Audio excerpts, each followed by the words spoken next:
Hello and welcome to the Growing Green podcast.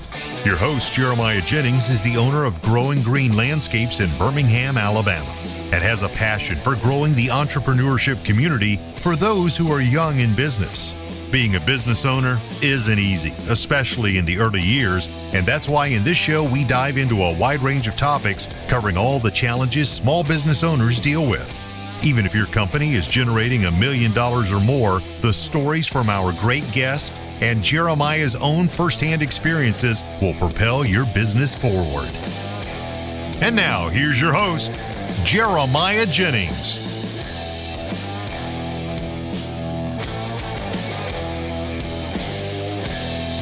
What's going on, everybody? Thank you so much for tuning in to an episode today here on the Growing Green podcast. This is your host, Jeremiah Jennings, and I am super excited to come to you today with another fresh episode for Wednesday. Hope you guys are well. Had a great week, a great start to the week at least. It's crazy how fast time is going. Like, I feel like we do a podcast, we take a day off, we do another podcast, we take 2 days off, then we do another podcast, and time is just absolutely just flurrying away. Like, I mean, it just blows my mind how fast time is going now. In a good way, but also like, man, I can't believe we're already here. We are coming up on spring rush very, very rapidly, like not far away from it at all. And so today I want to say, first off, thank you for tuning in. Thank you for supporting us. Thank you for everything that you do for us. I want to talk to you about two things really quickly before we hop into the show. One thing is Element. Element is awesome. Thank you, Element, for helping us, supporting us, partnering with us, keeping the show going. I love talking about Element because it's literally changed my business. Like, there's no other way to say it other than it's changed my business, right? And in a fantastic way. And I know it can do that for you as well.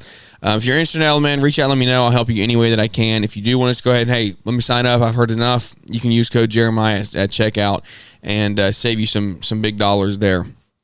The second thing, this will take a few more minutes to talk about, but not very long. 3 months ago, I hired a virtual assistant, and the virtual assistant has been awesome. His name is Al, and he has become a crucial, integral part of our team. He is in the Philippines, and he is energetic and very smart, very bright, and wants to learn and grow and be a part and help out any way that he can in our business. And you may ask, man, I've been wanting to hire a VA for a long time. How did I do it? What do you do? All the things. I have that answer for you today, and I will be happy to share it with you. I haven't really talked about it much because I wanted to vet it. I wanted to make sure that things were going to work out the way that I wanted them to, and that everything was smooth sailing. And it pretty much has been. I want to talk to you about Ninja VA for just a second. Ninja VA. So just like the Ninja Creamy or Ninja Blender or Ninja the dude that hits people, Ninja VA virtual assistant, they have been a huge help and a huge asset in this process. So a couple months ago, I had a buddy of mine, Ken and Pat Deemer, refer me to Ninja, and then we ended up going over there, checking it out, and we went through the process. So it's essentially, to me, maybe the wrong term for it, but it's essentially like a brokerage service, or you pay a fee. So you pay them a fee, and it's a fee to enough to make sure that you're serious about it, right? They got to make money on their time, and then they go and find you the candidates, and so you tell them exactly what you want down to the detail, exactly what you're looking for in an assistant. If you need them to be good at video editing or Excel sheets or whatever, photography, whatever it is that you need, right? Bookkeeping, they can find it for you. So you let them know what you want, then they go and find you 3 to 5 candidates in the Philippines that are willing to work for you and come on and be a huge asset. And so we did that, and then we got to interview them, right? So you get to see a 3 or it's like a 10-minute video on their interview with them. So you get to see like a top-down picture of, hey, does this work? Hey, does this work? Is this what we're wanting? Does this person, do they seem to be a good fit? And things like that. And then if you say like, oh yeah, these two make it, then you get to say, okay, well, let's go to the next step and interview them personally. So then you get to set up an interview with them. And I personally interviewed 2, I believe. I don't know. I think maybe I literally only interviewed Al, I think. And because I just knew Al was mine, like he was my guy from the beginning. When I watched his video with the Ninja folks, I said, he's awesome, let's interview him. When I interviewed him, I said, all right, sign him up, let's go. And so he's been a huge asset. And so you get to interview him, you get to choose, you get to tell him exactly what you want, full-time, part-time, all those things, right? Well, they get you set up, and then after that, all communication is strictly between you and your virtual assistant. And the beautiful thing is, if you go off Fiverr, Upwork, things like that, you're battling with other people, right? Trying to find someone who splitting time between you and 10 other people, because like everybody can't or doesn't pay them full time. Well, the beautiful thing about this is you can say, hey, I want this person full time, and they're only going to be your virtual assistant. So they're not splitting time between another company. You don't have to worry about their head being in other spaces. Like, they are 100% dedicated and focused on your company. And so, but if maybe you say, hey, I only need somebody for 20 hours a week, right? Well, you get to request somebody for 20 hours a week. And honestly, transparently, I don't know if they're only for your company then, because that would be kind of tough, but I don't, that may be the case still. And that may just be like, hey, if you want to work part-time, then this is the only one that you can have. So, and they monitor that pretty well, and it's been great so far. So like I said, we're 3 months in. All communication is between us now. We use Google Chat for everything. Google Drive, Google Workspace. It's been fantastic. We've been on opposite sides of the world, and we've literally not had an issue yet with tech. So that's been great to see, and great to have just going for us, right? So one thing's working. And so it's been great. If you want to check out Ninja VA, you can go to, I think it's literally ninjava.com. I'll put the link in the show notes today if you want to check it out. But if you go through the process and you want to sign up, then you literally can just at checkout put in code Jeremiah, and you get to save $100 there as well on your onboard fee. So that fee is worth it, guys. I promise you're going to be like, oh, what? I think it's like right under $1,000. $1,000, I'm paying $1,000. Promise you it's worth it. No ifs, ands, or buts about it. It has been one of the best decisions I've made. So Ninja VA, code Jeremiah, save $100 on your sign up, and then the rest is history for the office admin side of your company, if that's how you choose to use your virtual assistant. Anyway, that is what I wanted to run through this morning. I haven't really talked about Ninja VA, so I know I'm going to have some questions coming in, and feel free to ask them, right? Shoot me a DM, shoot me an email, shoot me a text, whatever. I'll answer any way that I can happily. And so I know I haven't talked about them, but like I said, I wanted to kind of vet it, see how good it worked before I brought it there to you guys, because you know that I pride myself on, like, hey, if I'm going to talk about something, it's going to be solid. So that's what I wanted to make sure that we did today. All right, so Spring Rush. Spring Rush is right on the corner. What are you doing to get ready for Spring Rush? This is about a yearly episode that we do, and it's going to change and evolve over the years, right? I should have gone back and listened to what we talked about last year when I said, what are you doing to get ready? This year, we're looking at it a little bit differently. This year, we are hiring to get ready, right? We have people that we got to put in place. We are looking at getting vehicles ordered and brought in to get ready for Spring Rush. We're looking at equipment to get ordered and brought in for Spring Rush. And so it looks a little bit different than it has in the past. That's just part of growth. But let me run through some things this morning that I have written down on things that you can do just to get ready. And I think one of the very first simple things you can do is obviously get your equipment ready. Your trucks, your mowers, everything that you got there. Get it ready now. I know you have hours in your day right now that are not going, that are going unused. For me, let's use some like personal examples of what we've done in the past 6 weeks. We have changed tires on trailers and the box truck. We still have a few more to change, actually. But I want to get tires ready to go. I don't want to be worrying about tires in the middle of May. If we have to worry about tires again, it better be in September, November, December, right? Tires on box trucks and trailers, right? We did all of our oil changes on everything, top to bottom. We did hydraulic fluid on the Mini X and hydraulic fluid on the Mini Skid. We also we're in the process of getting all of our small engine taken care of and getting that set up. So blowers, we do things like that. getting all that stuff tuned up and ready to go. That's usually I take those and drop those off, and I don't really feel like touching them. I pay a couple $100, get them ready to run, ready to roll, and not have to worry about it at all. So that is kind of where I'm at with that. On the other side of things, so not equipment side, let's talk about the office side. We are in the process of hiring, like I said a minute ago. So hiring is something that started back in January, really December, building out job descriptions, job offers, interview templates, things like that. So these are all systems and things that we're building. So when we get to the point of like, hey, we need people, we need to hire now. We can hire, we can run through, we can go, we can get people in here in less than a week because everything is just going to be streamlined. And so that process started being built though back in January, and so or December literally. So we've been doing that, and we've also been training. Training has been huge for us this year. We're going to spend a lot more time on it. I can't wait to continue to go through it and train throughout the season on just different things. We're taking videos of things as we go. A very, very simple training video for you is, hey, I'm going to train on how to hook up a trailer, how to unhook a trailer, how to put the ramps in on the dump trailer, how to lift the cab on the box truck on the NPR if you have a cab over, like all those things that it takes you have to be there every single time to do it. Those need to be stored in a system somewhere where somebody with a new hire can look and say, okay, how do I do this?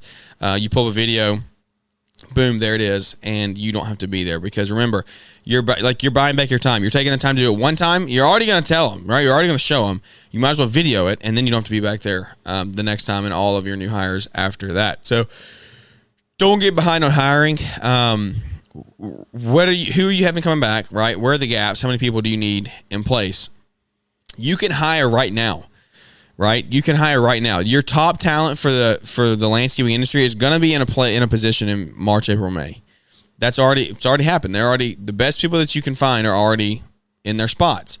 And so you want to hire now. And if you do anything, you can say, hey, your start date is going to be March 1 or April 1, right? So hire now, talk to them now. They can keep their jobs, right? Whatever they're doing now through the winter. Tell them they're going to start April 1, and then maybe you bring them in part-time for training the first 2 weeks or the last 2 weeks of March, and then they're full go on April 1. So get creative, right? Everything doesn't have to be so straightforward. Put a little bit of creativity on things. Find a system that works for you. It may not be the standard like, hey, you show up and we go through 2 weeks of training and then you're in the field and then you go, right? You may have something a little bit different. Find something that works for you, implement it, and follow it. There's nobody telling you what's right or wrong. Like, find a system that works, do it. You will see progress in your business. I promise you. You just have to take the action, build the system, build the people, put it in place, and then they're going to actually grow, and you're going to be shocked at what you can do with leaders in positions. I literally had a thing this week happen, and it was a constructive criticism moment, and I'm having to like catch myself because I'm truly turning into a leader of leaders. The people that we have on our staff right now are being built and want to be leaders. And so they handle the situation awesomely. It's weird for me being in a spot to like actually have true leaders on board. And so I just instantly, just down deep in my bones, I revert to my old ways of like correcting, not in a bad way, but correcting in a good way of, hey, let's do it this way or let's do it that way.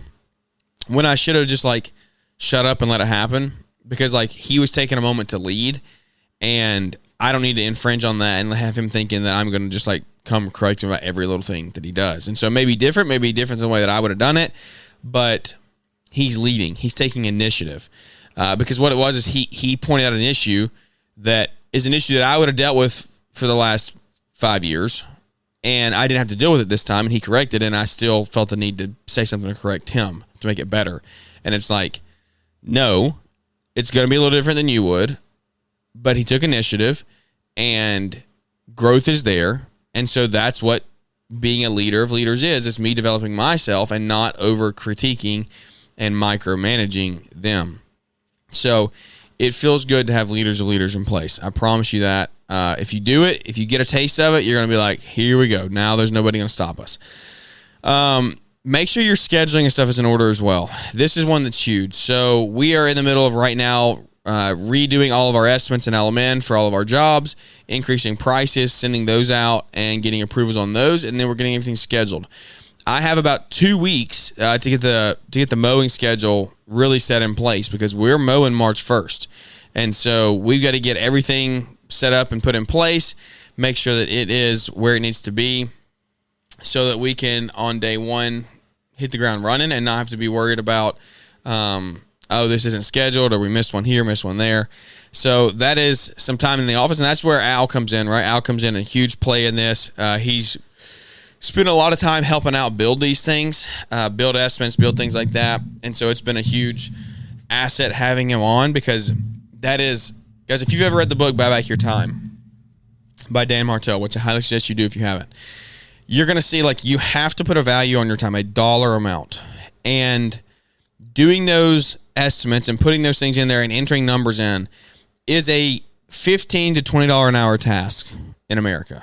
Right, that's what it is. Maybe a 22 to 24, but it's an office admin level task.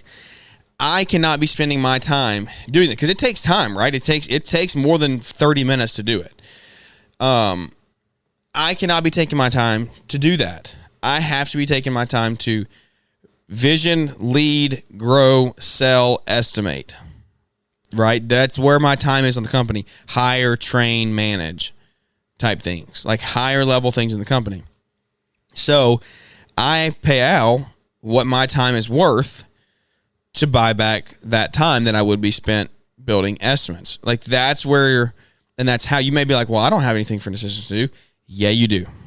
Yes, you do. If you're growing your company, I promise you do. You just got to figure out and see what it is and how you can actually implement it. Make sure you're also sending out an email before talking to your clients, like, let them know any new service offerings you may have. Tell them about price adjustments, right? So, like, we're going to send estimates. Everybody's getting a flat rate increase this year. But we're also going to conclude that in an email with everybody on board saying, look, this is what we're getting. We got to keep up with inflation, blah, blah, blah. And so just make sure that you're, like, communicating with them, telling them when you're starting. Like I said, new service offerings, any way that they can help you, any way you can help them, please reach out and let them know.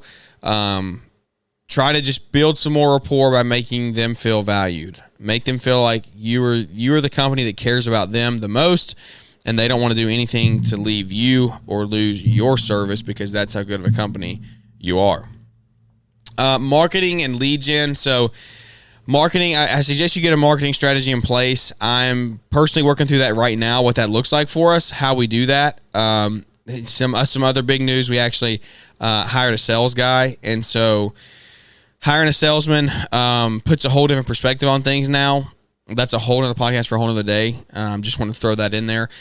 But we hired a salesman, so like our marketing and lead gen looks a little different because we're going to actually have boots on the ground going to make connections and build things that way.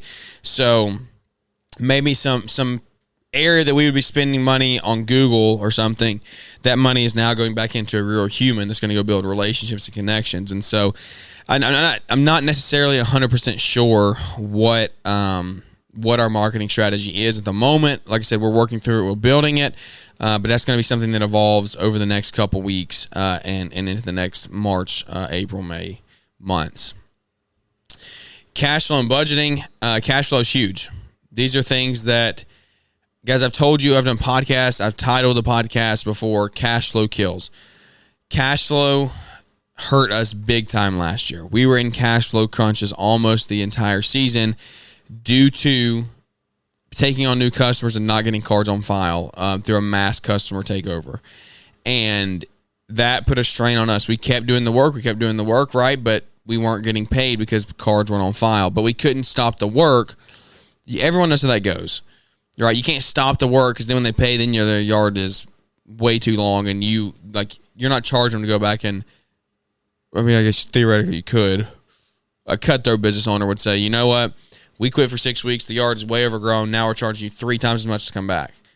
And so you're really just putting the ball in their court. Like, if you want us that bad, you're going to pay it. And so I didn't want that. I want these yards. The way these yards are set up, like I wanted them more than that. And so I was going to do what it took to get through it. And so we've weathered the storm, and we're now getting things in place to get that better this year, and get more cards on file and everybody active that way. But I'm also thinking about changing billing structure.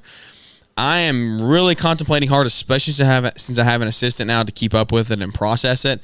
I am really contemplating billing weekly over monthly for cash flow. Growth sucks cash big time, and waiting until waiting 30 days to get paid on everything sometimes hurts. And so I'm really, really considering going to weekly. If you have experience doing that, experience weekly billing, reach out and let me know, because the reason that I think that is like, I start going down this path of everybody that does weed control and fertilization, everybody that does any other service, like you're getting paid when you leave that property. That's when you're getting paid. You don't just get to wait to the end of the month. And I think that's something that I want to implement, because I see the cash flow crunch that it puts on us, and I'm just like, there's no point in it. Every other service gets paid when they leave the property or before they even come to the property. Why are we waiting 30 days? And so I think that we're going to do that. I'm not 1,000,000% sold on it, but I'm like 97% sold on it. So let me know. I really would love some feedback on that. If you do weekly billing at somewhat of a scale, 100 plus customers, reach out and let me know, because I would love to know what that process looks like, how you manage it, and if it works well, or if you have more headaches from it than anything. I don't think we'll have more headaches from it than anything, but I think that it will be very, very beneficial. So before we wrap up the show, right? Short show here on Wednesdays. All of our shows during the winter have been a little shorter. I totally get it. We're 20, 25 minutes here, because I know that y'all guys are probably listening to a bunch of podcasts right now. You're running and gunning. Maybe you're taking some time off. Maybe you're on vacations. Maybe you're plowing snow. A lot of you guys in the Midwest and the North, you're not doing anything related to lawn right now. You Southern guys, you're getting ready to go. You're fired up. You're like, hey, bring it to me. Bring me the content, right? It's coming. But I just want to say, before we wrap up, go into this season. We're well into the year. Go into this season of making sure you're proactive on everything, not reactive. Reactivity doesn't get you anywhere. Proactivity takes you a long way, right? If you're proactive on things, it's like tires in a box truck. Very, very simple example. You see tires in a box truck going bad, replace those bad boys as soon as you see it. Don't wait until they blow and then be reactive, because reactive causes you have a blowout on the road. Worst case, you wreck, somebody gets hurt, right? Best case, you're down a couple hours. You have a tow truck to pay to get it towed. You're paying a couple $100 to get your truck towed, and then you're paying a couple $100 for the tire, hoping nothing's messed up in the body. Whereas if you just proactively saw, hey, this tire's getting low, or this tire's getting messed up, and it needs to be changed, then let me see what we can do with it. Let's go ahead and change it, right? So make sure and get ahead of things. It is something that I wish that I was better at early on, and it's something that I know that as we grow, I have to become more proactive. I don't know necessarily why it's an issue for me. I guess at heart, I may be a little bit of a procrastinator in a sense. I don't know. I don't necessarily know why. It just is the way that I am. And so that's something that I've tried to do recently is I have tried to, any task that I know that's going to take less than 5 minutes, I just want to do it. If I have a task that I'm like, I don't want to do this, but it's going to take me less than 5 minutes, I just want to do it and knock it out. I can sacrifice the 5 minutes most of the time. And so think about things that way maybe. Maybe that may help you kind of change things around for you. Like you don't want to do something, or you don't want to change the oil, you don't want to check the oil. Like it's less than 5 minutes, right? Do it, move on, you'll be glad you did. So as we go into the year, we got some systems and processes and things we're putting in place to help us grow, to help us reach new heights, hopefully streamline things like trucks, vehicles, all those things are getting kept up. They're getting cleaned out at the end of every single day, should be getting cleaned out at the end of every single day. And we should be doing walk-arounds before we leave the yard at all times. We're getting the yard optimized a little bit. And so I'm excited for the year. 2025 is a big, big year for us. We either go way, way up, or we flatline, or we go down. We can't go bankrupt. If we go bankrupt, we're in trouble. So we got a lot of room to grow. We're taking a lot of big risks right now, and that's just part of business, right? Big risk, big reward. And so I'm excited for it. I know that we can do it. I know I've got the people in my corner to help me and help push me over the hump to do it. And that's a lot of you guys. A lot of you guys that we sit here and talk about, we text back and forth, we're in groups. Like, that's what it's about. And I am so thankful for each and every one of you and the support you've shown us over the years, literally over the years now, which is just insane to say. But we started this thing in 2021. It's 2025. Like, we're almost 4 years into this show. And the amount of words I've said, the words I've spoken, the emotion I've shown, the just heartfelt, like, open topics we've talked about, it's all been because I want to see each and every one of you grow, and I want you to succeed. I want to build people. I want people to grow. I want myself to grow, and I want to be around people that are growing. At the end of the day, that's just kind of where we're at. Guys, if you're not growing, I can't spend a bunch of time around you. It just is the way it is. That's very harsh to say. That would be a clip on Instagram that may go viral, but like, if you're not growing, it's going to be hard for you to be in my circle, because that's where my head is right now. That's where I'm focused. That's what I want to do. That's where I want to go. And I want people to go along that journey with me. I don't have to coax people along the way. I want people to say, hey man, you're growing, I'm growing, let's grow together. Like, let's cast this vision, let's chase it. You're struggling here, I'm struggling here, man. Let's pitch and catch back and forth. All that I want to do here is continue to grow this community, continue to grow relationships, build leaders of leaders, and in turn have really, really great companies to come back and say, look, we built an awesome business. We helped a lot of people. We built a lot of families. A lot of people bought homes, raised kids, right? We shared the gospel. We did our journey along the way. That is what we're here for, to give, to help, to lead, to guide. And I'm so thankful for each and every one of you, like I said already. I don't want to drag it out. Check out Element and Ninja VA if you got any questions. Reach out and let me know. Help you any way that I can. Anyway, thank you for tuning in. I hope you enjoyed it. I love you. Appreciate you. Thank you. Come back and listen to us here on Friday for another great show, and then again on Monday for a great Marriage Monday with Savannah. Thank you for tuning in. Y'all have a great day. We'll catch you here on the next one. Thanks for tuning in to the Growing Green podcast. It is an honor to have you listening, and we hope you receive valuable advice to help take your business to the next level. Don't forget to follow the podcast so you'll be notified when our next episode drops.